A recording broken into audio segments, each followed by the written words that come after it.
നമസ്കാരം, മനുശങ്കറാണ്. ചെറിയൊരു കാര്യം പറയാൻ വേണ്ടി വന്നതാണ്. ഇപ്പം നമ്മുടെ നാട്ടിൽ നടക്കുന്ന വിദ്യാർത്ഥി സമരങ്ങളും വിദ്യാർത്ഥി പോരാട്ടങ്ങളും ഒന്നിനെയൊന്നും കുറച്ച് കാണിക്കുന്നില്ല, എങ്കിലും പറയാതിരിക്കാൻ തോന്നില്ല, അതുകൊണ്ട് പറയുന്നതാണ്. ഈ പ്രശ്നങ്ങളൊക്കെ ഉണ്ടാക്കിയിട്ട് ഈ പറയുന്ന സംഘടനാ നേതാക്കളും അവരിവിടെ മറ്റേ ഗസറ്റഡ് ഓഫീസിലും മറ്റേ വലിയ കാർഡും കയറി കറങ്ങും. അത് SFI-കാരനായിരുന്നാലും KSU-കാരനായിരുന്നാലും AVP-കാരനായിരുന്നാലും MSF-കാരനായിരുന്നാലും ഇവരെയൊക്കെ എല്ലാവർക്കും ഉള്ള കാര്യം തന്നെയാണ് പറയണത്. നേതാക്കന്മാരെല്ലാം പോവും. ഈ സാധാരണ കാര്യവും പറഞ്ഞുകൊണ്ട് ഇതിൻ്റെ പിറകെ നടക്കുന്ന സാധാരണപ്പെട്ട പിള്ളേരില്ലേ, അവൻ്റെയൊക്കെ ജീവിതം ഇല്ലാതായി പോകും. ഇവിടെ പിണറായി വിജയൻ്റെയും സുരേന്ദ്രൻ്റെയും മറ്റേ BD സതീശൻ്റെയും മക്കളൊന്നും ഇവിടെ ഒരു സമരത്തിനും പോയിട്ട് അവൻ്റെ ഒന്നും ജീവിതം ഇല്ലാതാക്കുന്നില്ല. അവനൊക്കെ വലിയ വലിയ കോളേജിൽ പഠിച്ച് അവനൊക്കെ വലിയ വലിയ സ്ഥാനങ്ങളിലേക്ക് എത്തുമ്പോൾ ഇവിടെ സാധാരണ കൊടിയും പൊക്കി പിടിച്ചുകൊണ്ട് നടക്കണവന്മാരൊക്കെ ഇവിടെ കിടന്ന് വലിക്കുകയേ ഉള്ളൂ. പച്ചയ്ക്ക് പറഞ്ഞാൽ ഒരു പോലീസ് ലിസ്റ്റിനകത്ത് കയറി കഴിഞ്ഞാൽ എന്തെങ്കിലും ഒരു സമരമെന്നൊക്കെ പറഞ്ഞ് എന്തെങ്കിലും ഒരു കാര്യമെന്നും പറഞ്ഞുകൊണ്ട് പോലീസിൻ്റെ ലിസ്റ്റ് കയറി പറ്റിക്കഴിഞ്ഞാൽ തിരിച്ചിറങ്ങണ ആരും ഭയങ്കര ബുദ്ധിമുട്ടാണ്. പച്ചയ്ക്ക് പറഞ്ഞാൽ ഒരു സത്യസന്ധമായി പറഞ്ഞു കഴിഞ്ഞാൽ ഒരു പാസ്പോർട്ട് പോലും കിട്ടില്ല. ഞാനൊരു പ്രൈവറ്റ് സെക്ടറിൽ ജോലി ചെയ്യുന്ന ഒരാളാണ്.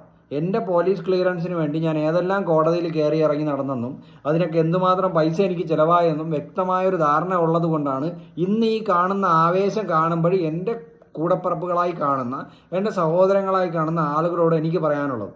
അത് ഒരു AVP-കാരനും കാണില്ല, ഒരു SFI-കാരനും കാണില്ല, ഒരു MSF-കാരനും കാണില്ല, ഒരു KSU-കാരനും കാണില്ല. നിങ്ങൾ മാത്രമേ കാണുള്ളൂ. നിങ്ങളെ ലൈഫാണ് നിങ്ങൾ ഇല്ലാതാക്കുന്നത്. ഇവിടെ ഒരു നേതാക്കളുടെയും മക്കൾ ഇവിടെ കൊടി പിടിച്ച് സമരം ചെയ്യുന്നത് ആരും നിങ്ങൾ കണ്ടിട്ടില്ല. പിണറായി വിജയൻ്റെതോ സുരേന്ദ്രൻ്റെതോ അല്ലെങ്കിൽ BD സതീശൻ്റെതോ അല്ലെങ്കിൽ കുഞ്ഞാലിക്കുട്ടരെ മകളാരെങ്കിലും അല്ലെങ്കിൽ മക്കളാരെങ്കിലും ഏതെങ്കിലും സമരത്തിൻ്റെ പേരിൽ പോലീസുമായൊരു വിഷയം ഉണ്ടാക്കുന്നതോ പോലീസുമായി സമരമുണ്ടാക്കി അവരുടെ പേരിൽ കേസുണ്ടാവുന്നതോ അവരുടെ ജീവിതം ഇല്ലാതാക്കുന്നതോ നിങ്ങൾ ആരെങ്കിലും കണ്ടിട്ടുണ്ടോ? സ്വന്തം മക്കൾ ചിന്തിച്ചില്ലെങ്കിൽ രക്ഷകർത്താക്കൾ ചിന്തിക്കണം. ഇത് ഞാൻ ഈ പറയുമ്പോൾ രാഷ്ട്രീയം വെച്ച് പറയണമെന്ന് ചിന്തിക്കേണ്ട. എനിക്ക് വ്യക്തമായ രാഷ്ട്രീയമുണ്ട്, രാഷ്ട്രീയ ബോധ്യമുണ്ട്, രാഷ്ട്രീയ നിലപാടുണ്ട്.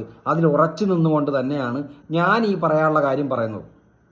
ഇവന്മാർ പറയുമ്പോൾ മറ്റേ മുംബൈ പോകുന്ന തമ്പരാൻ പറയുമ്പോൾ പിന്നെ വരുന്ന എല്ലാവരും ചൊല്ലും എന്ന് പറഞ്ഞു കേട്ടുകൊണ്ട് അവിടെയും ഇവിടെയും ഗവർണറെയും അവരെയൊക്കെ തടയാൻ പോകുമ്പോഴും സെക്രട്ടേറിയറ്റ് താടാൻ പോകുമ്പോഴും ഒക്കെ ഉണ്ടാകുന്ന പരിണിത ഫലങ്ങൾ എന്താണ് എന്ന് സ്വയം മനസ്സിലാക്കാൻ നിങ്ങൾ സ്വന്തം ബുദ്ധി ഉപയോഗിക്കുക.